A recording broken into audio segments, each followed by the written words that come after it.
कि अंग्रेजों ने भी लिखा है कि अगर ये आदमी यानी कि शिवाजी महाराज जी। और 5 वर्ष ज्यादा जिंदा रहते हैं तो हम यहाँ कभी राज नहीं कर सकते। जी जी जी। क्योंकि वो जो और उसका कारण भी उन्होंने बताया है कि जो राष्ट्रवाद इनको मालूम था शिवाजी महाराज को। बाकी राजा महाराजा और शिवाजी महाराज में एकमात्र फर्क है, जांटा राजा का जो मतलब है यानी कि खास करके राजा का मतलब सभी जी को जी मालूम होता है जी। जानता। इसको ये खास मराठी शब्द है जो समर्थ रामदास जी ने शिवाजी महाराज के लिए जिसका पहली बार उपयोग किया है। जी जानता यानी कि सब कुछ जानने वाला भी बोल सकते हैं आप, दूरदर्शी भी बोल सकते हैं, विवेकी भी बोल सकते हैं। जी। तो ये सभी को एक समा देने वाला शब्द है जानता। क्या बोलते हैं कि अलग सी पहचान एक शिवाजी महाराज की है कि he was one of the rarest of kings जी who always thought about the nation and the nation building. कुल मिला के हमारे अभी 1150 शो हो गए हैं। सबसे ज्यादा शो हमने महाराष्ट्र में किए हैं, उसके बाद भारत में किए हैं, हिंदुस्तान में किए हैं। तो हिंदुस्तान के 11 स्टेट में अभी तक हमने इसका मंचन किया है। कभी भी उन्होंने एडमिनिस्ट्रेशन के प्रिंसिपल्स देखे, एनवायरनमेंट के बारे में वो उनकी जागरूकता जो थी, तो वो जो है तो आज भी, आज इस जमाने में 21वीं सदी में भी वो पूरा के पूरा वैसे का वैसा लागू हो सकता है। जी। कि आज हम पेड़ पौधे की यानी वो करते हैं कि अरे वो उसको बचाओ, पेड़ लगाओ, सभी के बारे में हम बोलते हैं, लेकिन वो सभी मैसेज वो 350 बरस पहले अपने साथियों को देते। आगे ज्यादा बढ़ना है तो थोड़ा पीछे देख देख के हमको आगे जाना है, क्योंकि इतिहास में जितना हम पीछे देखते हैं, ये मेरा नहीं है कि विंस्टन चर्चिल का ये है कि उन्होंने बताया था जितना आप दूर तक पीछे देख सकते हैं उतना ही हम आगे की सोच सकते हैं।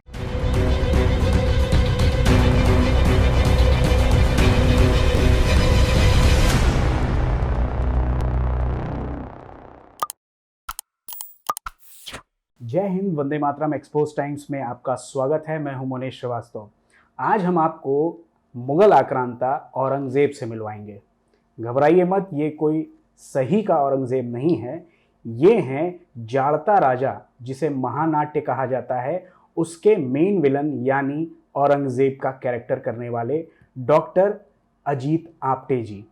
जाड़ता राजा एक ऐसा महानाट्य है जो छत्रपति शिवाजी महाराज के बारे में पूरी बात बताता है कि वो उन्होंने अपनी लड़ाई कैसे लड़ी, उन्होंने देश को विदेशी आक्रांताओं से बचाने के लिए किन किन रणनीतियों का संचालन किया, किस तरह से उन्होंने देश को एक करने की कोशिश की। और जाड़ता राजा ये बताता है कि हमारे छत्रपति शिवाजी महाराज किन किन कठिनाइयों से निकलकर भारत को एक बनाने के लिए लड़ते रहे।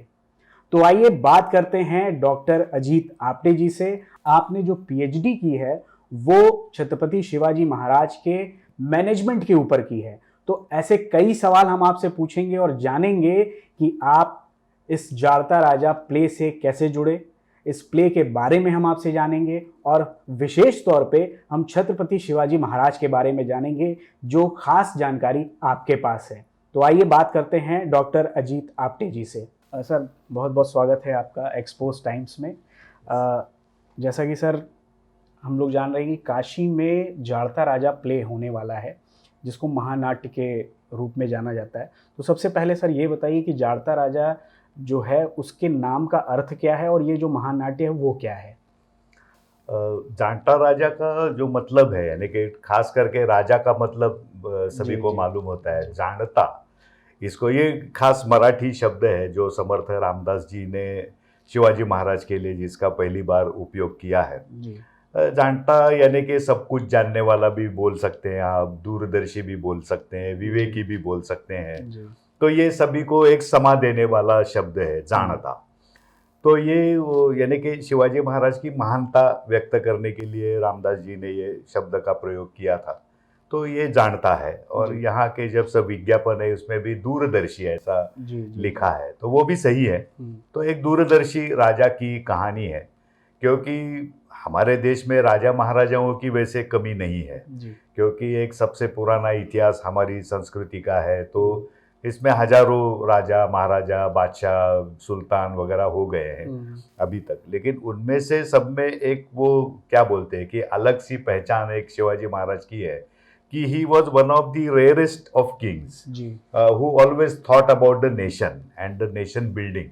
जी। तो शिवाजी महाराज को हम हमेशा एक राष्ट्र निर्माता के रूप से उनको देखते हैं, क्योंकि खाली लड़ाइयों में वो बहुत माहिर थे या बहुत उन्होंने उसमें यश पाया, ऐसी बात नहीं है। उनका जो प्रशासन था वो भी कमाल का था।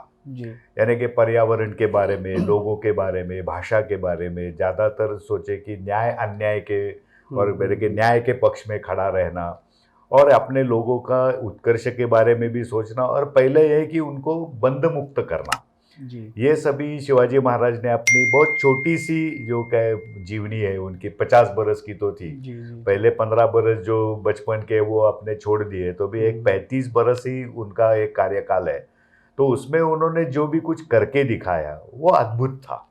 और आज भी ऐसी बहुत सारी चीज़ें हैं कि मैं जदुनाथ सरकार को भी कोट करूँगा कि उन्होंने लिखा है कि शिवाजी महाराज के जो सिस्टम्स थे, यानी कि प्रशासकीय वो सिस्टम्स थे, वो जैसे वो 1680 में जितने लागू या जो जितने वो महत्वपूर्ण थे, अहम थे, उतने वो आज भी हैं। ऐसा जदुनाथ सरकार ने उनके बारे में कहा है, और वो बिल्कुल वाजिब है, बिल्कुल सही कहा है उन्होंने कि जो एडमिनिस्ट्रेटिव प्रिंसिपल्स, फाइनेंशियल उनका जो एक एक्यूमेन था, और बाकी एक जो है कि ये 35 बरस में उन्होंने अखंड क्या काम किया, तो मनुष्य निर्माण का काम किया।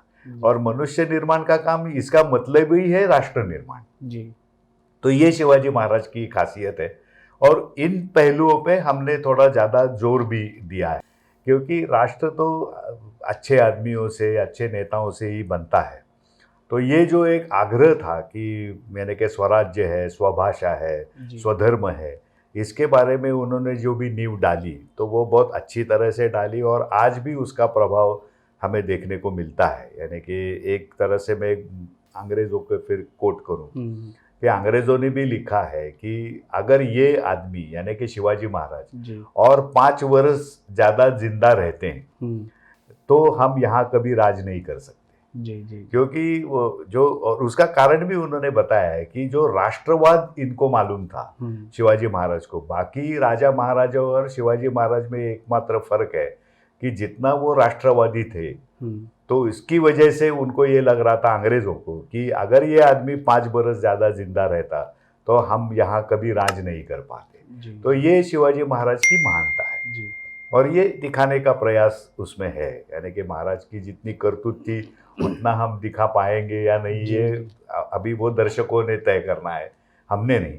लेकिन हमेशा एक राष्ट्र निर्माण, और ये राष्ट्र निर्माण आज की और कल की भी ज़रूरत है, तो इसके लिए हमें शिवाजी महाराज बहुत महत्वपूर्ण लगते हैं। सर, तो ये बताइएगा, जैसे आपकी भूमिका इसमें औरंगज़ेब की है, एक आक्रांता की, तो इस पहले तो मुझे इस कैरेक्टर के बारे में बताइए जो आप प्ले कर रहे हैं, वो उसका अनुभव कैसा है आपका? हाँ, अनुभव तो 2 किरदारों के बारे में मैं बताऊंगा, क्योंकि मैं कविराज भूषण का भी काम करता हूँ इसमें और औरंगजेब का भी करता हूँ। तो एक तो शिवाजी महाराज के भक्त थे और दूसरे तो वो जानी दुश्मन थे भी। तो ये है कि औरंगजेब का एक बहुत यानी कि एक अजीब कैरेक्टर है औरंगजेब, और वो 50 बरस तक वो पूरे हिंदुस्तान का राज वो चलाता रहा।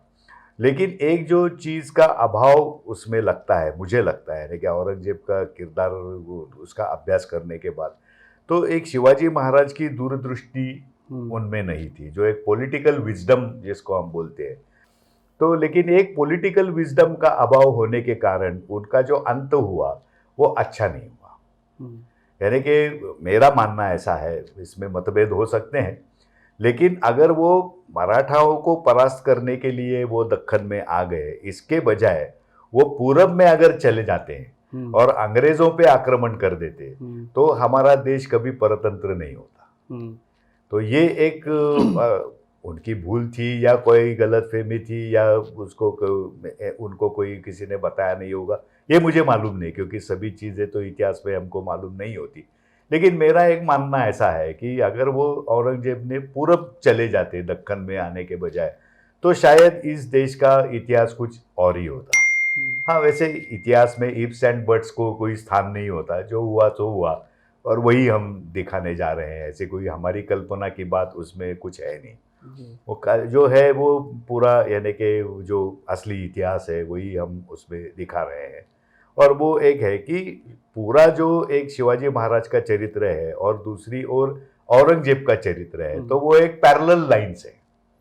वो उनकी लड़ाई दोनों की आपस में चलती रही और वो 20-22 बरस तक वो लड़ाई शुरू रही, यानी कि शिवाजी महाराज के अंतकाल तक ये लड़ाई शुरू रही और शिवाजी महाराज के निधन के उपरांत भी वो चली रही। क्योंकि आखिर में जब शिवाजी महाराज चल बसे तो शिवाजी महाराज ने पूरा ये मराठाओं का राज मैं यानी कि जीत लूंगा, मराठाओं का राज खत्म कर लूंगा, इस प्रतिज्ञा के साथ ही वो दक्कन में आए।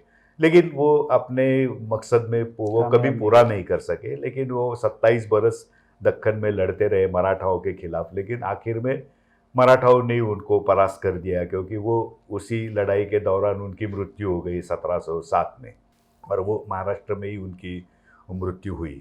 और एक तरह से उनका जो एक सपना था वो अधूरा रहा। वो जो उनकी प्रतिज्ञा थी कि मैं पूरी दक्कन में जीत लूँगा, मराठाओं को ख़त्म कर दूंगा, तो वो नहीं कर सके। क्योंकि शिवाजी महाराज ने जो प्रेरणा तैयार की थी मराठाओं में, तो वो शिवाजी महाराज की मृत्यु के यानी कि जीवन काल में तो उन्होंने शिवाजी महाराज का साथ दिया ही, लेकिन बाद में भी वो 27 बरस लड़ते रहे। और ये एक अद्भुत कहानी है। यानी कि स्वतंत्रता के संग्राम दुनिया के इतिहास में बहुत सारे हैं, यानी कि दर्जनों ऐसे हैं कि वो बड़े बड़े संग्राम है, लेकिन उसमें भी जो एक है कि मराठाओं ने जो करके दिखाया कि 27 बरस अपने राजाओं के मृत्यु के उपरांत भी, यानी कि कोई उनका राजा नहीं है, छत्रपति हम इनको बोलते हैं, सेनापति नहीं है, उनको कोई तनख्वाह मिले या ना मिले उसकी कोई गारंटी नहीं है, फिर भी मराठा लड़ते रहे। क्योंकि वो है कि नहीं, हमारे शिवाजी महाराज का सपना था स्वराज्य का, तो उसके लिए वो चाहे रहे या ना रहे, हम भी रहे ना रहे, क्योंकि 27 बरस आप देखो ना, 1-2 पीढ़ी उसमें निकल जाती है, फिर भी मराठा लड़ते रहे। वो संभाजी महाराज के नेतृत्व में लड़ते रहे, फिर राजाराम महाराज के नेतृत्व में लड़ते रहे। बाद में तो कोई यानी कि राजाराम महाराज की पत्नी थी तारा रानी, उन्होंने भी बहुत अच्छी एक नीति रखी और उन्होंने भी बहुत धीरज से काम लिया। और वो आप देखिए कि पूरा समाज उन्होंने इकट्ठा किया, फिर पूरा समाज इकट्ठा होके लड़ा, थोड़े नहीं 27 बरस तक लड़ा। ये शिवाजी महाराज के चरित्र का प्रभाव है कि जो उनके मृत्यु के उपरांत भी हमें दिखाई देता है। कि लोग बोले कि अरे स्वराज यानी कि वो शिवाजी शाहजी भोसले का राज नहीं था, स्व यानी कि हमारा भी वो राज था। ये भावना तैयार होना, इसी को ही राष्ट्र निर्माण बोलते हैं। सर एक चीज़ बताइएगा, जैसे आपने औरंगजेब के बारे में बताया, तो जो प्ले है इसमें औरंगजेब का जो क्रूर पक्ष है, जैसे वो इस्लामीकरण कराने के लिए एक तो पूरा काम कर ही रहा था भारत में, उसके बाद जो नरसंहार उसने किए थे, इन चीज़ों को भी क्या प्ले में इसमें दर्शाया गया है या इसको हाइड किया गया, ऐसा कुछ क्या है? नहीं, उसका भी है। देखिए औरंगजेब आता है, एंट्री होती है, उसकी एग्जिट भी होती है। उसके बाद ही है कि जैसा कि काशी विश्वनाथ का मंदिर उन्होंने तोड़ा था, तो उसका भी जिक्र आता है और बाकी जो भी है उसका भी जिक्र आता है। ये उसमें आता ही है, यानी कि ये कोई छुपाने वाली वगैरह बात हमने की नहीं है। लेकिन उसको एक जरूरत से ज्यादा महत्व भी नहीं दिया है। वो उसका जिक्र तो शिवपूर्व काल में भी होता है और बाद में भी होता है। नहीं सर, मेरे पूछने का मतलब ये, इस रीज़न ये है कि जैसे हम लोगों को, जो हमारी जनरेशन है या आने वाली जनरेशन है, उन लोगों को ये नहीं पता है कि जो औरंगज़ेब था उसकी क्रूरता किस चीज़ को लेके थी। मतलब उसको भारत में इस्लाम ही चाहिए था, वो हिंदुओं को ख़त्म कर देना और मंदिरों को ख़त्म कर देना, इस पे वो बढ़ रहा था, जिससे रोका छत्रपति शिवाजी ने। तो ये चीज़ उसमें किस हद तक दर्शाई गई है? नहीं, ये इसका अहम मुद्दा नहीं है, क्योंकि ये एक पूरा ये जो संघर्ष तो है, यानी इसमें वो क्या बोलते हैं कि एक रिलीजियस कॉन्फ्लिक्ट तो है ही, यानी कि हिंदू मुसलमान का सवाल उसमें आता ही है और मुसलमानों ने क्या अत्याचार किए उसका भी दर्शन इसमें है। लेकिन ये इसका सेंट्रल फोकस नहीं है। सेंट्रल क्योंकि फोकस तो शिवाजी महाराज का राष्ट्र निर्माण का काम ये इसका उद्देश्य है, मोटे। खाली हिंदू मुस्लिम दिखाने का उद्देश्य नहीं है। अच्छा अच्छा। सर हम प्ले पे आते हैं, जो महानाट्य है, तो उसके बारे में थोड़ा बताइए कि कब से शुरू हुआ, आज किस पड़ाव पे है, और कितने प्ले आप लोगों ने किए हैं, किन किन देशों में किए हैं, थोड़ा इसके बारे में जानकारी दीजिए। हाँ, शुरुआत में जो थी तो 1985 से लेके 2000 तक जी हमारे पास खाली मराठी वर्जन था, यानी मराठी में ही होता था। जी और बाद में लेकिन 2000 से अभी तक यानी कि 23 बरस में हमारे पास हिंदी संस्करण भी उपलब्ध है, और हिंदी मुल्क में हमने अभी तक 250 से भी ज़्यादा शो किए हैं। अच्छा, यानी कि महाराष्ट्र में भी किए हैं, हिंदी भाषा में। हाँ हिंदी भाषा में। ओके। कुल मिला के हमारे अभी 1150 शो हो गए हैं। सर ये इंडिया में या पूरे वर्ल्ड में? हाँ, इंडिया और पूरे वर्ल्ड। ओके। यानी कि महाराष्ट्र सबसे ज़्यादा शो हमने महाराष्ट्र में किए हैं, उसके बाद भारत में किए हैं, हिंदुस्तान में किए हैं। तो हिंदुस्तान के 11 स्टेट में अभी तक हमने इसका मंचन किया है। अच्छा। उत्तर प्रदेश को लेके बाकी जी, सभी। जी। और प्रदेश में यानी विदेश बोले तो वो अमेरिका और इंग्लैंड, दो यानी कि हाँ हमने बॉस्टन में भी किया है, अमेरिका में, और लंदन में, जी वो यूके में। तो दोनों जगह हमारा मंचन हो चुका है। जी। और सर इसमें जो कैरेक्टर हैं, लोग हैं, और जो पूरा सेट है, उसके बारे में डिटेल बताइए, थोड़ा डिटेल बताइए कि मतलब, क्योंकि मैंने सुना है, देखा तो नहीं है, कि मंच इतना भव्य होता है कि वो लगेगा कि वो रियलिटी है, या तो उसके बारे में बताइए सर। हाँ, एक तरफ से ये हमारा जो उद्देश्य है, यानी कि ट्रस्ट का जो उद्देश्य है, ये इसके जो लेखक और निर्देशक हैं जी वो अभी नहीं है, स्वर्गीय बाबा साहब पुरंदरे जी। तो उसका था कि हमारा ये मानना है, और हमने उसका एक तरह से उसका प्रेजेंटेशन करने की कोशिश भी की है। वो किस हद तक वो बनी है ये दर्शकों ने तय करना है, ये हमने तो नहीं बताना चाहिए। लेकिन ये है कि हमें मालूम है कि हम मानते हैं, यानी कि दिल से मानते हैं कि हमारा जो हीरो है Shivaji Maharaj, he was larger than life. यानी कि उनकी प्रतिमा, उनका विजन, उनकी प्रतिभा दोनों भी, यानी कि तो ये हमारा मंचन जो होता है, प्रेजेंटेशन होता है, वो भी लार्जर देन लाइफ होता है। यानी कि हमारे यहाँ कोई पर्दा नहीं है, जी जी। और हमारे ये स्काई इज द लिमिट, यानी कि हमारा सेट जो है वही 5 मंजिले वाला है। अच्छा। वो घूमता है, और उसमें भी एक किला चाहिए तो किला भी दिखता है, महल चाहिए तो घूमने के बाद महल भी दिखता है। तो ये भी है, यानी कि हमारी जो देवी भवानी माता की प्रतिमा है वो भी 14 फुट ऊंची है। अच्छा। तो ये सब भी भव्य प्रेजेंटेशन किया है, क्योंकि उनके जो विचार है वो एकदम से कालातीत है, और across the time, across all the factions, यानी कि रिलीजन्स, कास्ट, क्रीड्स, भाषा, इसको सभी से परे है, क्योंकि इसमें राष्ट्र निर्माण की एक जो नींव है वो हम उजागर करने की हमेशा वो कोशिश इसमें आपको देखने को मिलेगी। इसके लिए, और दूसरा जो हमारा ये मानना है कि एक तरफ से ये विजुअल एजुकेशन भी है जी। यानी कि लोगों को कैसे है कि आज के ज़माने में ऐसा है कि लोगों को पढ़ने में रुचि नहीं है, लोगों को देखने में रुचि है, सुनने में रुचि है, ऑडियो विजुअल जो है वो है। तो ये ऑडियो विजुअल नहीं ड्रामा है, और उसके हम यानी कि घोड़ा क्या होता है, तो हम चित्र नहीं दिखाएंगे, हम असल में घोड़ा दिखाते हैं। ऊंट क्या है, तो ऊंट पे कोई आदमी बैठ के वहां आ जाता है, हाथी है, बैलगाड़ी है, ये जो हमारे यानी कि उस काल में तो ये आम वाहन थे या आम लोगों के यानी कि इस्तेमाल वाली चीजें थी। आजकल वो शायद नहीं, यानी कि हम घोड़े का इस्तेमाल नहीं करते, हम मोटरसाइकिल का इस्तेमाल करते वगैरह। लेकिन आज भी कैसा है कि इतिहास यानी सभी को मालूम है कि अरे वो हाथी, घोड़े, सेना होती तो घुड़सवार होते थे वगैरह वगैरह, वो सब इन रियल हम दिखाते हैं। जी। क्योंकि जो छोटे छोटे बच्चे हैं उनकी जानकारी अभी विकसित हो रही है, तो उनको एक वो ऐसा प्रेजेंटेशन करे कि वो असल में जान जाए कि अरे ये तो कोई अद्भुत चीज है, यानी कि अद्भुत चरित्र है, उसका अद्भुत प्रेजेंटेशन भी है। यानी कि आप देखिए कि 200-250 लोग इसमें काम करते हैं, जानवर इसमें काम करते हैं, तंत्र ज्ञान भी है कि हमने गए 35-38 बरस में हमने 5 बार उसका सेट बदला है।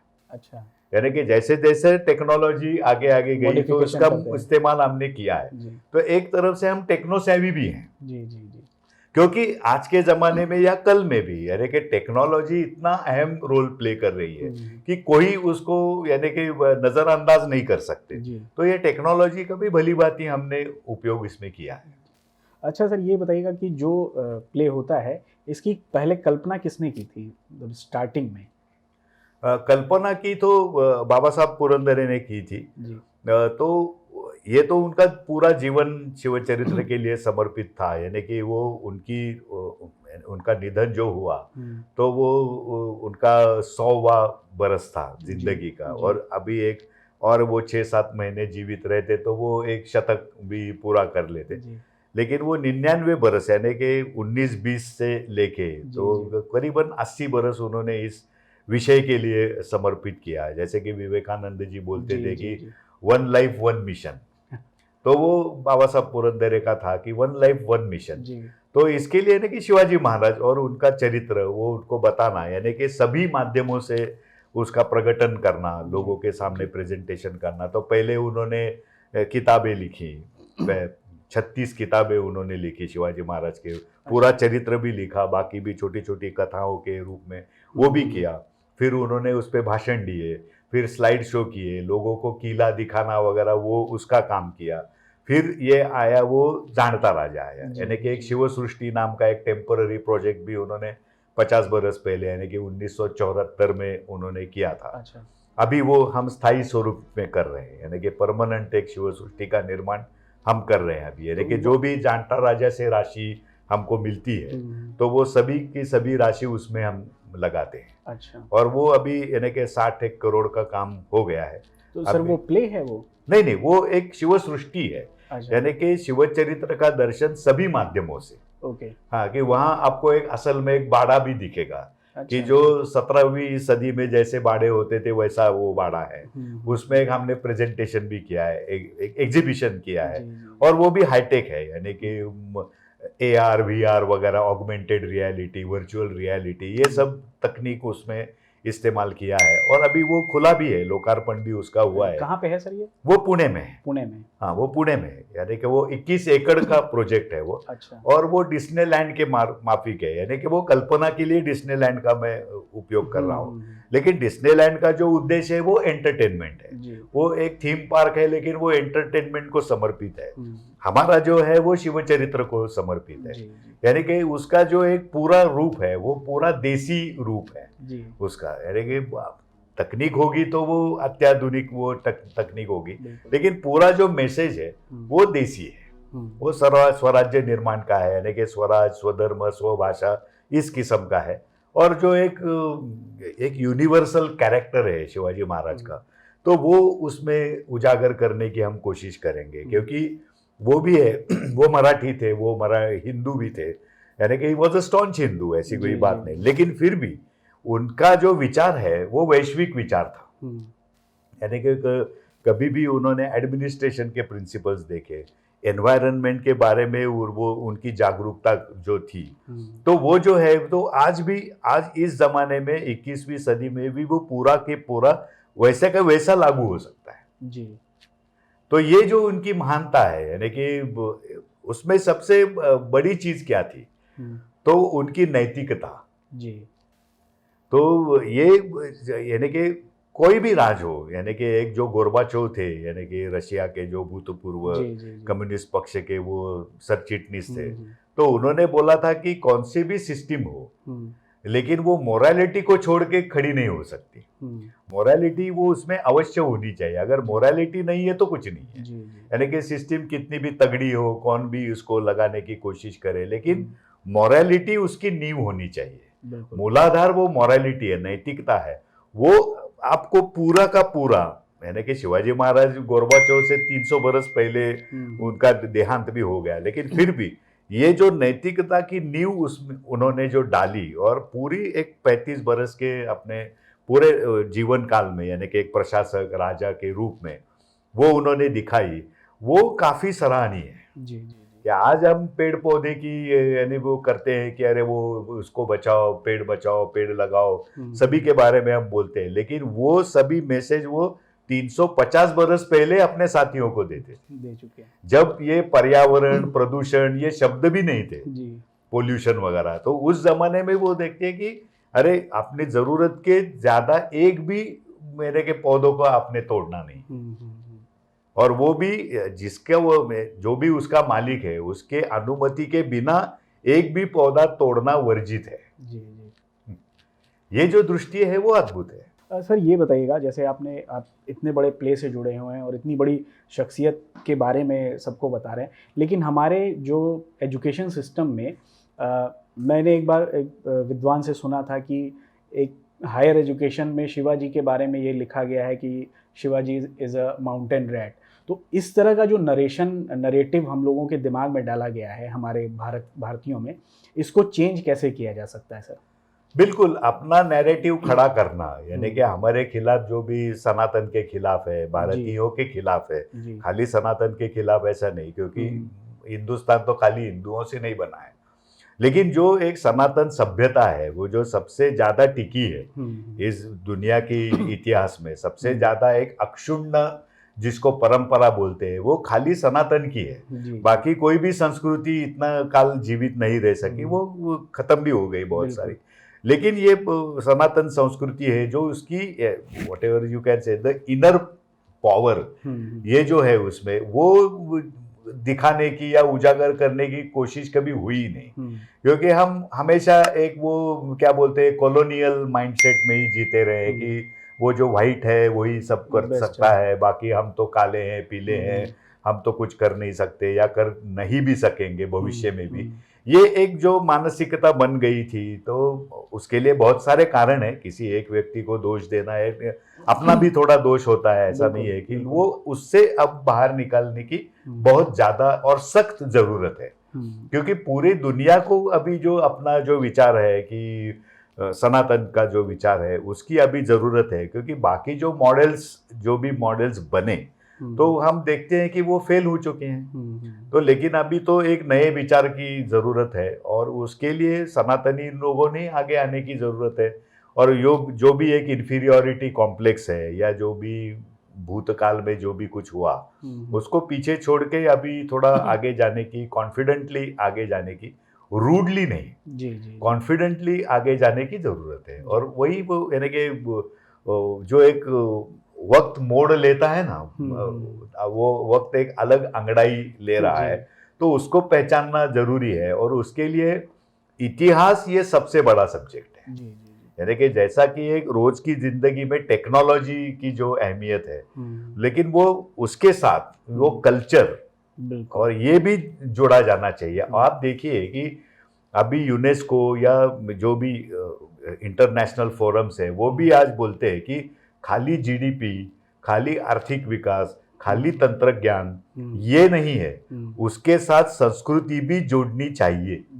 उसके अलावा डेवलपमेंट का कोई भी मॉडल अच्छा या सस्टेनेबल मॉडल नहीं बन सकता। बिल्कुल कि हमने अभी जो 30 बरस पहले तक वो देखा था कि वो पूरा ये वर्ल्ड इकोनॉमी, ये वो डंकेल वो प्रस्ताव और वो एग्रीमेंट वगैरह वगैरह, तो ये भी है कि उसको भी पीछे छोड़ के अभी ये गया कि सभी दुनिया के लोगों को ये पता चलने लगा है कि अरे संस्कृति का बहुत अहम हिस्सा होता है।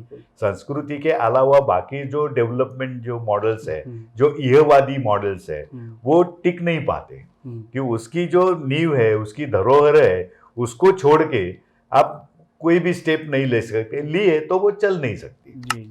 तो इसके लिए हमें भी थोड़ा पीछे मुड़ के भी देखना है और आगे देखना है, आगे ज़्यादा बढ़ना है तो थोड़ा पीछे देख देख के हमको आगे जाना है। क्योंकि इतिहास में जितना हम पीछे देखते हैं, ये मेरा नहीं है कि विंस्टन चर्चिल का ये है कि उन्होंने बताया था जितना आप दूर तक पीछे देख सकते हैं उतना ही हम आगे की सोच सकते हैं। बिल्कुल बिल्कुल। तो ये जो इतिहास का जो धागा है वो जो हमने छोड़ा था, आज भी एजुकेशन सिस्टम में या स्कूल्स में, कॉलेजेस में और विद्वानों में भी ऐसे है कि हाँ हिस्ट्री है ना वो थोड़ा ऑप्शनल रखते हैं, वो मैथमेटिक्स पढ़ते हैं, साइंस पढ़ते हैं, लेकिन इतिहास की कोई ज़रूरत नहीं। तो ये भी हमारे दिमाग में भी कुछ यानी कि क्या बोलते हैं कि गलत चीज़ें ठूस ठूस के भरी हुई है कि ये इतिहास संस्कृति इसका क्या मतलब होता है, तो नहीं, इसका ही मतलब होता है क्योंकि वो नींव है। हाँ बिल्कुल सर, नींव छोड़ के आप कुछ नहीं कर सकते। नहीं सर, ये बात आपने सही कही कि इतिहास अगर कभी कभी तो ये लगता है इतिहास से बड़ा कोई सब्जेक्ट है ही नहीं। हाँ बिल्कुल। जी। सर, चलते चलते आपके बारे में थोड़ा जानना चाहूँगा कि आपका सफ़र कैसा रहा, और जाड़ता राजा से जुड़ने के पहले और जाड़ता राजा जुड़ने के बाद। हाँ वो बिल्कुल एक तरह से वो एक परिवर्तन भी आता है। यानी कि शिवाजी महाराज का वर्णन मैं ऐसा कर सकता हूँ कि उसको अच्छे ढंग में या अच्छे अर्थ से आपने समझ लेना चाहिए, योग्य अर्थ से, कि Shivaji Maharaj is no loss scheme. जो भी शिवाजी महाराज के साथ जुड़ जाता है, वो कोई भी किसी भी भाषा का हो, धर्म का हो, प्रांत का हो, देश का हो, तो शिवाजी महाराज से जुड़ गया तो उसका भला होना ही है जी। वो कभी उसमें घाटा हो ही नहीं सकता। वो दिन ब दिन जितना, और वो कुछ मांगते नहीं है आपसे, जो देते हैं वो देते ही जाते रहते हैं। ऐसा एक कल्प वृक्ष है शिवाजी महाराज, ऐसा मैं मानता हूँ। क्योंकि अभी 40-42 बरस से मैं शिव चरित्र से जुड़ा हूँ, एक तरह से समर्पित हूँ, तो ये कभी भी पछतावे की यानी कि बात आई ही नहीं कि अरे भाई काय को इसमें पड़ा, इसमें नुकसान हुआ, ये हुआ। जो हुआ वो फायदा ही हुआ। और जो एक उससे ऊपर उठ के जो एक चीज मिलती है वो आंतरिक समाधान मिलता है। जी जी जी। क्योंकि नैतिकता यही शिवचरित्रा की नींव है, यही उसकी जड़ है, और नैतिकता के अलावा कुछ भी नहीं है। और जो भी है वो टेम्पररी है जी। वो ज्यादा देर टिकता नहीं। ये शिवचरित्र की महिमा है, और वो मुझे आज तक वो काम करने में उसकी प्रेरणा है, उसके आगे भी रहेगी। तो सर आप जुड़े कैसे इससे, और मतलब किन परिस्थितियों में आपको ये लगा कि हाँ ये हमें करना चाहिए और यही आपकी लाइफ बन गई? हाँ वो ऐसा है। शुरुआत कैसे हुई? हाँ शुरुआत तो मैं एक एमेच्योर यानी कि थिएटर पर्सन हूँ जी। और इसका यही कारण है कि मैं बाबा साहब पुरंदरे से जुड़ गया, क्योंकि वो जांटा राजा करने की सोच रहे थे जी। तो 1980 में मैं उनके पास चला गया और फिर उनके साथ ही रहा उनके मृत्यु तक 40 बरस।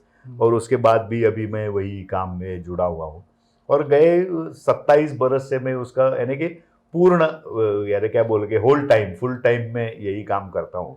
ये जांटा राजा का मैनेजमेंट भी मैं करता हूँ, उसमें किरदार भी निभाता हूँ, ये पीएचडी भी मैंने की, किताबें भी लिखी, मैं हेरिटेज वॉक भी करता हूँ पुणे में, यानी कि पुणे की विरासत बाहर के लोगों को या पुणे के लोगों को भी बताता हूँ, यानी कि वो घूमते फिरते बताता हूँ हर एक जगह पे जाके उसका इतिहास क्या है, उसका महत्व क्या है, वगैरह वगैरह। और वो खामियां भी बताता हूँ, यानी कि अच्छी बुरी जो भी चीज़ें हैं वो भी दिखाता हूँ। और वो हिस्टोरिकल टूरिज्म भी करते हैं हम, कि गढ़ किलों की सफ़र करते हैं, वहाँ जाके लोगों को बताते हैं, दिखाते हैं, तो वो भी है। और ये लेक्चर्स देता हूँ उसमें। मैं एक यूनिवर्सिटी का कोर्स है Shivaji as the nation builder, उसमें सिखाने का काम भी गए 3 बरस से कर रहा हूँ। ओके। तो आज भी मैं यहाँ से जाऊँगा तो कल मेरा वही एक लेक्चर का हेरिटेज वॉक्स भी है। तो मैं पूरी तरह से इतिहास और अपनी संस्कृति से जुड़ा हुआ हूँ, जो मुझसे हो सकता है वो काम करते रहता हूँ। पूरा जीवन आपने शिवाजी के लिए समर्पित? हाँ बिल्कुल। अभी ये 1100 शो किए गए, मतलब से ये 1100 शो में आपने रोल किया है? हाँ मैंने रोल किया है। क्या बात है। हाँ। तो बहुत बड़ी उपलब्धि। 1100 शो किए, तो ये किसी एक रिकॉर्ड पे भी है नेशनल या इंटरनेशनल? जैसे इतने ज़्यादा शो हैं तो मुझे लगता है कोई ना कोई रिकॉर्ड तो बना ही होगा। हाँ रिकॉर्ड तो है हमारे, लेकिन वो कोई ऐसा गिनीज रिकॉर्ड वगैरह उसमें उसका नाम नहीं है। अच्छा। हाँ। सर चलते चलते एक चीज़ और बताइए कि जो शिवाजी का ये जो प्ले है, इस पे क्या कोई फिल्म आने वाली है या आती है, आने वाली है या आ चुकी है, ऐसा कुछ? नहीं, शिवाजी महाराज के जीवन पे मराठी में सीरियल्स हुई हैं जी, टीवी सीरियल्स हुई है, चित्रपट भी निकाले हैं, ऐसा कुछ है नहीं, लेकिन ये सीरियल अच्छा माध्यम है उसके लिए। लेकिन पिक्चर जो हम बोलते हैं फीचर फिल्म जो हम बोलते हैं, वो उसके लिए पर्याप्त माध्यम नहीं है, क्योंकि 3-3.5 घंटे में सभी चरित्र को दिखाना ये बहुत ही मुश्किल बात है। वो टीवी सीरीज के लिए, लेकिन ये सबसे अच्छा सब्जेक्ट। तो सर जो आप लोग प्ले करते हैं वही टीवी सीरियल में आया है या कुछ अलग? नहीं, वो कुछ अलग भी आया है। अलग वो ऐसा नहीं कि हमारी कॉपी नहीं है। अच्छा। वो जिन्होंने बनाया था वो उन्होंने अपने विचार से बनाया था। अच्छा। तो आप लोगों का भी सर मतलब एज अ सीरियल है क्या काम? नहीं, सीरियल सिर्फ- अभी सिर्फ तक play। हमने कुछ बना ही नहीं, यानी कि विजुअल हमने कुछ किया नहीं, जी। क्योंकि ये क्या है कि वो हमारे नाटक के इंटरेस्ट में ही वो यानी कि कॉन्ट्राडिक्टरी हो सकता है, ओके। उसके खिलाफ ही जा सकता है, क्योंकि अगर यानी कि ऐसे ही ऑडियो विजुअल फॉर्म में घर बैठ के लोगों को मिला, सीडी मिल गई और वो देखे, डीवीडी कुछ भी हो, तो ये नाटक देखने फिर इसका कौन वैल्यू आएगा? कम हो जाएगा। हाँ, ये विजुअल जो माध्यम है और जी। जीवंत माध्यम है। हाँ, वैसे फिल्में आई, टीवी भी आया, तो रंगमंच की मौत नहीं हुई, थोड़ा आगे पीछे हो जाता है, लेकिन वो अलग कला है, तो वो जी, अपनी ताकत पे जीवित रहती है, जीवित रहनी भी चाहिए, लेकिन वो एक तरह से अपना ही एक इंटरेस्ट के खिलाफ काम मत करे, इसके हिसाब से वो। लेकिन ये शिव सृष्टि में ऐसा है कि वो बाकी माध्यमों से हम उसमें वो दिखाएंगे। अच्छा अच्छा। और ये जो यानी कि हमारा साथ साथ चलता है, हैंड इन हैंड, वो दो एक्टिविटीज है, एक स्थायी रूप की है वो, और ये घूमने वाली है। तो ये मोबाइल ड्रामा है, मोबाइल चीज है। जी जी तो पूरी दुनिया में हम घूमते हैं, जैसे कि अभी 2 दिन पहले लखनऊ में थे, अभी 2 हफ्ते बाद वाराणसी में आएंगे, फिर महाराष्ट्र में चले जाएंगे, फिर और कहीं जाएंगे, तो ये चलता रहता है। सर बहुत बहुत धन्यवाद। हाँ, और एक चीज उसमें देखने की, ये ऐसा नाटक है या शायद एकमात्र नाटक है कि 1 करोड़ से भी ज्यादा लोगों ने उसको देखा है, अभी तक देख चुके हैं? हाँ, अभी तक देख चुके हैं। अच्छा सर, बहुत बहुत धन्यवाद, आपने अपना बहुमूल्य समय दिया। तो हमने बात की डॉक्टर अजीत आप्टे जी से, जो जाड़ता राजा महानाट्य में औरंगजेब का किरदार निभाते हैं। उन्होंने पूरी डिटेल हमें बताई है कि जाड़ता राजा प्ले क्या है, छत्रपति शिवाजी क्या थे, कैसे थे, उनकी क्या प्रतिभाएं थी। कुछ हद तक हमें इतिहास के पन्नों में भी लेके गए, और आने वाले समय में काशी में जाड़ता राजा का महानाट्य होने वाला है, जिसमें आप सभी दर्शक जाके उसका आनंद ले सकते हैं, जान सकते हैं कि ये प्ले क्या है और इसकी भव्यता क्या है। तो मिलते हैं अगले एपिसोड में किसी नई शख्सियत के साथ, तब तक के लिए धन्यवाद, नमस्कार, जय हिंद।